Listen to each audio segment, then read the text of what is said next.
नमस्कार बच्चों। आज हम बात करेंगे 8 क्लास के हिस्ट्री किताब का, हिस्ट्री विषय का। अब 5वां चैप्टर है, जब जनता बगावत करती है 1857 और उसके बाद। तो इसके जो क्वेश्चन आंसर हैं उसको हम बहुत सिंपल तरीके से आपको बताना चाहेंगे, इसको ध्यानपूर्वक समझने का प्रयास कीजिए। पहला क्वेश्चन है, झांसी की रानी लक्ष्मीबाई की अंग्रेज़ों से ऐसी क्या मांग थी जिसे अंग्रेज़ों ने ठुकरा दिया। तो इसका आंसर होगा, झांसी की रानी जो है लक्ष्मीबाई चाहती थी कि कंपनी उनके पति की मृत्यु के बाद उनके गोद लिए हुए बेटे को राजा मान ले, लेकिन अंग्रेज़ों ने मांग को ठुकरा दिया।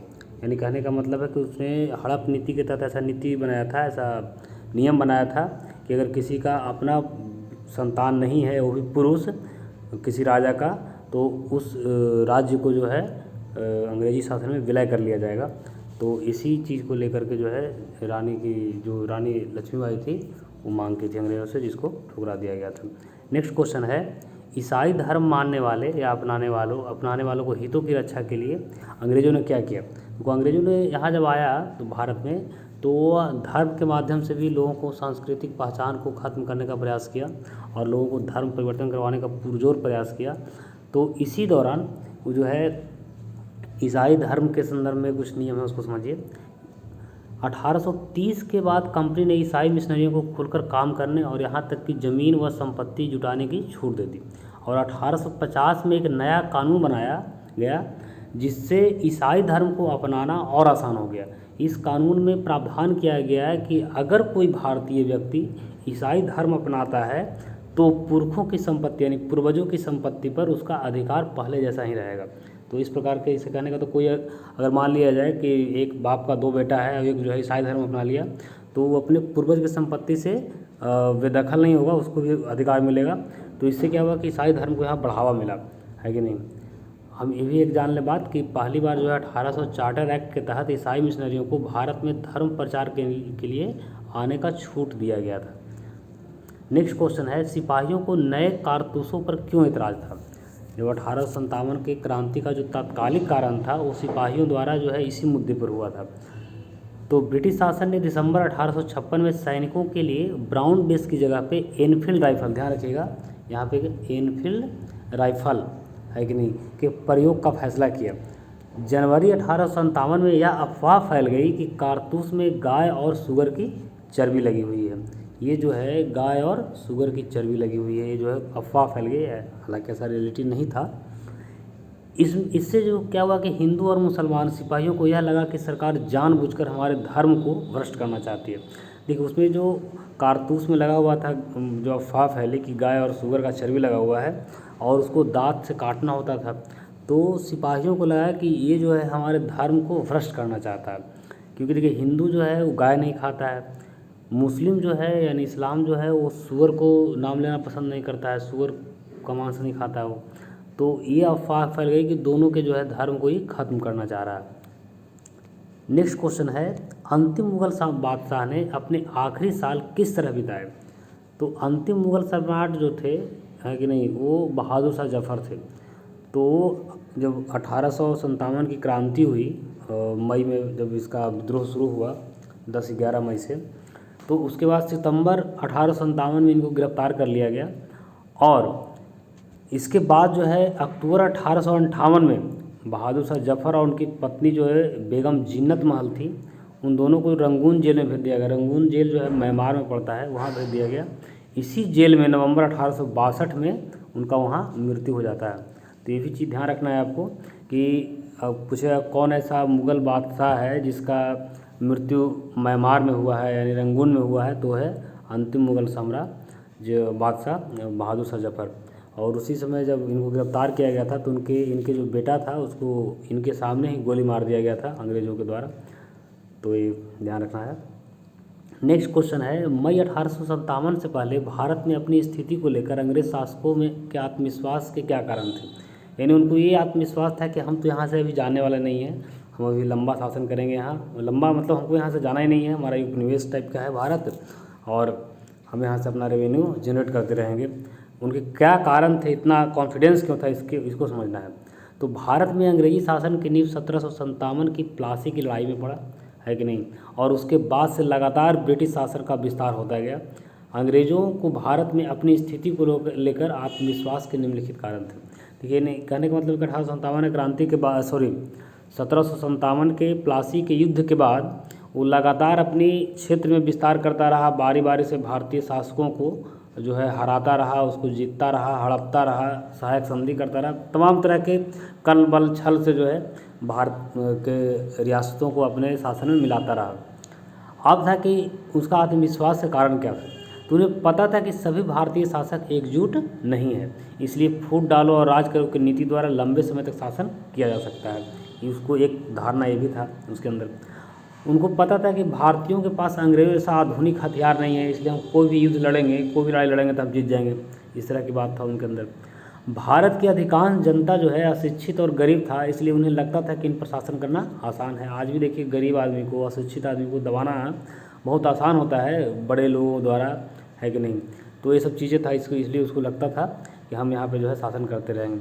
लेकिन इन्हीं आत्मविश्वास के कारण अंग्रेज़ों ने 1857 के शुरुआती घटनाओं को हल्कों में लिया। यानी जब सिपाही विद्रोह हुआ, उधर बैरकपुर में हुआ, मेरठ में हुआ, तो बहुत हल्के में लिया कि सब थोड़ा छोटा मोटा जो है झड़प है, ठीक हो जाएगा। उन्हें विश्वास नहीं था कि विद्रोह की आग इतनी तेज़ी से दूर तक फैलेगी, है कि नहीं। तो ये चीज़ जो है ध्यान रखना है इस चीज़ को। लेकिन विद्रोह काफ़ी तीव्र हुआ फिर, है कि नहीं। हालांकि उसमें भारतीय शासकों की हार हुई, लेकिन फिर उसके परिणाम काफ़ी बेहतर हुए। नेक्स्ट क्वेश्चन है, बहादुर शाह जफर द्वारा विद्रोहियों को समर्थन दे देने से जनता और राज परिवारों पर क्या असर पड़ा। देखिए, जब 10 मई 1857 को मेरठ पुलिस छावनी में भारतीय सिपाहियों ने अंग्रेजों के खिलाफ विद्रोह किया और विद्रोह का नेतृत्व मुगल सम्राट बहादुर शाह जफर को सौंपा, तो मुगल सम्राट के समर्थन दे देने से जनता और राज परिवारों पर निम्नलिखित असर पड़ा। अब क्या क्या असर पड़ा इसको देखिए कि एक के बाद हर रेजिमेंट में सिपाहियों ने विद्रोह कर दिया। अब जो सिपाही थे वो निश्चित बेसिकली गांव से संबंधित थे, किसान से संबंधित थे, किसान थे वो। तो इसका मतलब है कि अल्टीमेटली आम जनता उसमें शामिल हो गया, यानी कि गांव के लोग शामिल हो गए, है कि नहीं। तो ये बात हो गई। देखा देखी कस्बों और गाँव के लोग भी बगावत के रास्ते पे चलने लगे। कई राज परिवारों जैसे नाना साहब, झांसी की रानी, वीर कुंवर सिंह आदि ने सेना इकट्ठा की और ब्रिटिश सैनिकों को शहर से खदेड़ दिया। तो ये सब जो है प्रभाव पड़ा था राज परिवारों पे, आम जनता पे, है ना। इसलिए आता निष्कर्ष के तौर पर कहा जा सकता है कि बहादुर शाह जफर द्वारा विद्रोहियों को समर्थन दे देने से आम जनता और राज परिवारों ने अपनी पूरी क्षमता के साथ अंग्रेजों से लोहा लिए, यानी कि लड़ाई किए। भले ही आपसी तालमेल की कमी और आधुनिक हथियारों के अभाव में परिणाम आशा के अनुरूप नहीं रहा, यानी कि हम लड़ाई तो किए, लेकिन भले हम हार गए, लेकिन हम बहुत मजबूती के साथ उससे जो है पंगा लिए। नेक्स्ट है क्वेश्चन, अवध के बागी भूस्वामियों से समर्पण करवाने के लिए अंग्रेज़ों ने क्या किया। देखिए, जिस तरह पहले अंग्रेज़ों के खिलाफ मिली सफलताओं से जब शुरुआती दौर विद्रोह शुरू हुआ, तो काफ़ी जो है लोग क्योंकि उसको व्यवस्था में नहीं था, लड़ने की स्थिति में नहीं था पूरा पूर्ण रूप से, उसको लगा था छोटा मोटा झड़प है। लेकिन उस स्थिति शुरुआती में क्या हुआ कि उसको हम लोग जो है भारत के जो रियासत के लोग थे या भारत के सैनिक वगैरह, उसको एक तरह से कहने का मतलब जीत दर्ज करते गए। तो उससे क्या हुआ, उत्साह मिला, विद्रोहियों को उत्साह मिला। उसके बाद फिर क्या हुआ कि वो अंग्रेज़ जो है ब्रिटेन से और सैनिक बुला लिया और इसको काफ़ी मतलब दमनपूर्वक जो है विद्रोह को दबाने का प्रयास किया। तो उसी तरह विद्रोही ताकतों की हार से, जब विद्रोही ताकत यानी कि जो भारत के जो विद्रोही थे वो जब हारने लगे तो उसकी हिम्मत टूटने लगी। इसी दौरान अंग्रेज़ों ने बागी भूस्वामियों से, यानी जो जमींदार टाइप के लोग थे, है ना, उससे समर्पण करवाने के लिए विश्वास दिलाया कि यदि वे अंग्रेज़ के सामने समर्पण कर देते हैं और अगर उन्होंने किसी अंग्रेज़ की हत्या नहीं की है तो ये सुरक्षित रहेंगे और ज़मीन पर उनके अधिकार और दावेदारी बनी रहेगी। इसके बावजूद सैकड़ों सिपाहियों, विद्रोहियों, नवाबों और राजाओं पर मुकदमे चलाए गए और उन्हें फांसी पर लटका दिया गया। यानी कहने बाद में फिर जो है कई लोगों को जो है फांसी की सज़ा दी जाती है। नेक्स्ट क्वेश्चन है, 1857 की बगावत के फलस्वरूप अंग्रेज़ों ने अपनी नीतियाँ किस तरह बदली, है कि नहीं। या इसको हम इस तरह से भी क्वेश्चन के रूप में ले सकते हैं कि 1857 के विद्रोह के परिणाम एवं प्रभाव क्या हुए, है कि नहीं। तो इस तरह का क्वेश्चन जब रहेगा तो इसको हम आंसर लिखेंगे 1857 के। देखिए, क्वेश्चन थोड़ा सा हम डिटेल कर दिए हैं इसलिए कि आने वाले आप अगर 8 क्लास का एक क्वेश्चन आंसर है, मतलब आप इस तरह के किसी टाइप का क्वेश्चन मिलेगा तो आप इसको आसानी से डील कर सकते हैं, है कि नहीं। तो इसको हम थोड़ा सा बेहतर तरीके से बताने का प्रयास किए हैं। तो 1857 के विद्रोह के पश्चात भारत में अंग्रेजी शासन का एक युग समाप्त हुआ। एक युग मतलब बताते हैं कि जैसे कंपनी का जो शासन था वो समाप्त हुआ और वहाँ का ब्रिटिश क्राउन का यानी ब्रिटिश सम्राट का डायरेक्ट शासन प्रारंभ होता है और दूसरा युग शुरू होता है, जिसे निम्नलिखित रूपों में देखा जा सकता है। अब देखिए इसमें क्या होता है कि पहला तो जो है 1 नवंबर 1858 को महारानी विक्टोरिया की घोषणा जो है इलाहाबाद से हुई, है कि नहीं। और यहाँ घोषणा ये हुई कि भारत में जो है भारत का शासन ईस्ट इंडिया कंपनी से लेकर यानी उसको हटा करके ब्रिटिश क्राउन के हाथों में दे दिया गया, है कि नहीं। ये बहुत बड़ा परिवर्तन था। दूसरा था कि गवर्नर जनरल की जगह वायसराय पद का सृजन किया गया, मैंने जो पहले भारत का गवर्नर जनरल होता था वो अब कहलाने लगा भारत का वायसराय। बोर्ड ऑफ कंट्रोल जो कंपनी को शासन को रेगुलेट करता था, लेकिन उसको बोर्ड ऑफ कंट्रोल कहा जाता था, तो उसको समाप्त कर करके 15 सदस्यीय भारतीय परिषद का गठन किया गया।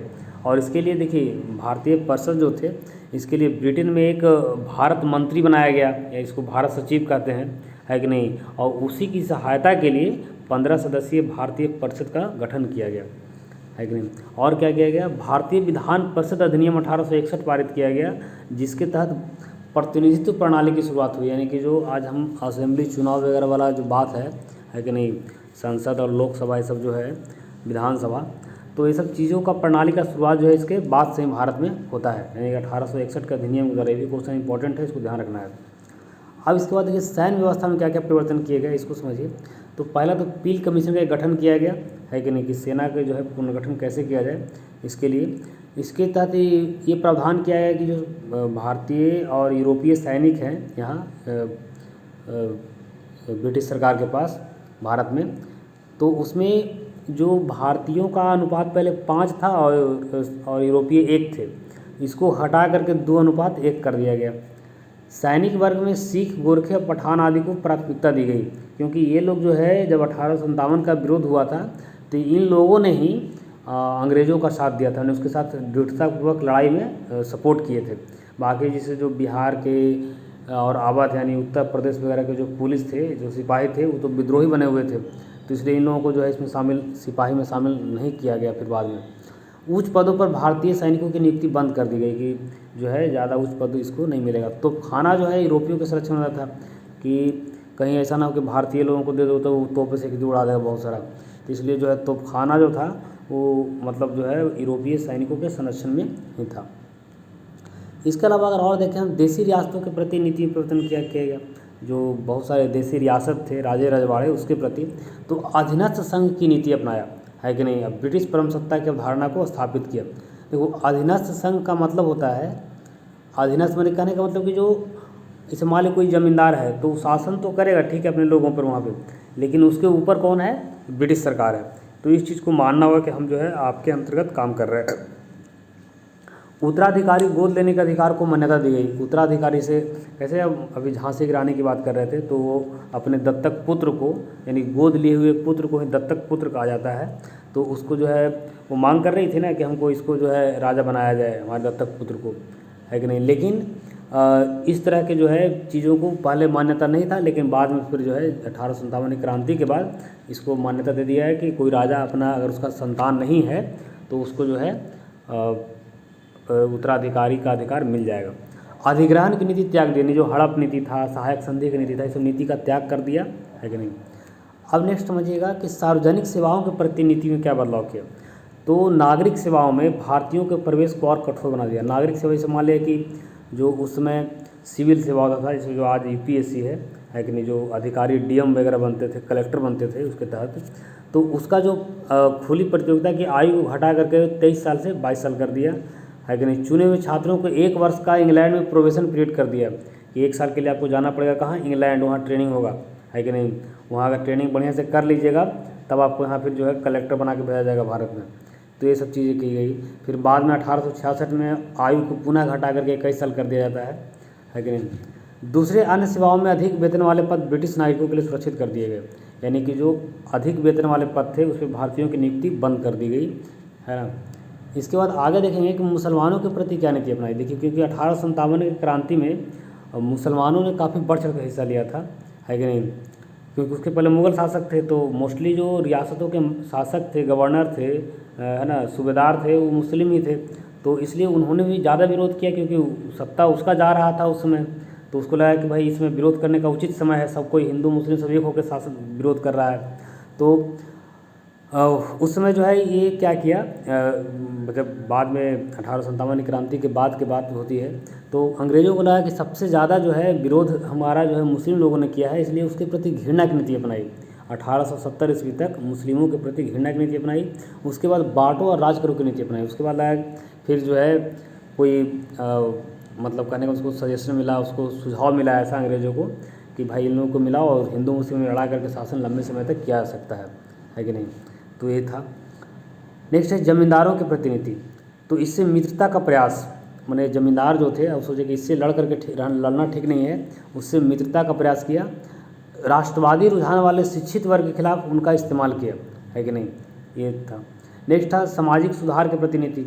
अब सामाजिक सुधार जैसे सती प्रथा को ख़त्म करना हो, विधवा पुनर्विवाह को लागू करना हो, तो ये सब चीज़ों का जो भारत के कुछ लोग थे जो मांग कर रहे थे, और ये लोग जो है भारतीय लोग जो थे इसका विरोध कर रहे थे कि भारत की आम जनता जो है उसको लग रहा था कि मेरा धर्म को नष्ट कर रहा है कि नहीं। तो इन्होंने क्या किया फिर उसके बाद कि रूढ़िवादियों का पक्ष लेना आरंभ कर दिया। जो रूढ़िवादी यानी कहने का मतलब जो ये चाह रहे थे कि जो हमारा धर्म में जैसा भी नीति चला आ रहा है उसको रहने दो, उसका पक्ष लेना कि हम कुछ सुधार नहीं करेंगे, तुम सती प्रथा चलाओ, विधवा पुनर्विवाह चलाओ, ये सब हम खत्म जो है हमको मतलब नहीं है, तुम्हारा सामाजिक जो दशाएँ हैं यानी सामाजिक जो स्थिति है, धार्मिक क्रियाकलापों से हमको मतलब नहीं है ना। समाज सुधारकों का समर्थन बंद कर दिया, बोला हम समाज सुधार में कोई जो है समर्थन नहीं देंगे। तो ये सब चीज़ें था। इसके बाद नस्लीय जो है भेदभाव की नीति अपनाई। इसमें क्या किया कि वाइट मेंस वार्डन थ्योरी, है कि नहीं, ये लागू किया। इसके तहत जो है ये रूडयार्ड किपलिंग द्वारा इसको जो है दिया गया था। ये जो थ्योरी है ये रूडयार्ड किपलिंग, इसको याद रखिएगा।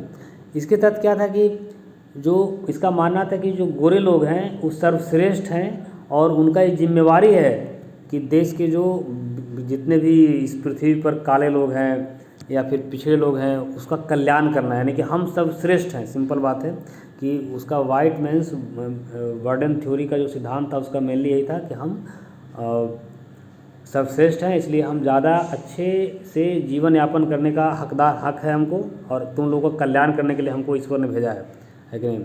तो केवल यूरोपीय लोगों के लिए ही आरक्षित रेल डिब्बे, पार्क, होटल, क्लब आदि इसके स्पष्ट उदाहरण हैं। मतलब ये जो है ये चीज़ें सब उन लोगों के लिए ही था, है कि नहीं। इसी थ्योरी को आगे अपना कर कैसा किया गया था। इस पर क्या किया कि प्रेस की नीति, तो प्रेस में क्या किया कि समाचार पत्रों के प्रति जो है दमन की नीति अपनाई कि कोई भी जो है सरकार के खिलाफ किसी प्रकार का कोई न्यूज नहीं छाप सकता है। 1867 ईस्वी के पंजीकरण अधिनियम के अंतर्गत प्रेस संबंधी स्वतंत्रता नष्ट कर दी गई। इसके बाद 1878 में जो है वर्नाकुलर प्रेस एक्ट पारित किया गया, जिसके तहत और कठोर प्रावधान किए गए, है कि नहीं। कई जो समाचार पत्रों के संपादक थे उनको जेल भेज दिया गया, है कि नहीं। समाचार पत्रों के मशीन वगैरह को जब्त कर लिया गया। तो ये सब चीज़ें था। तो उम्मीद है कि आपको अच्छा लगा होगा ये वीडियो। धन्यवाद।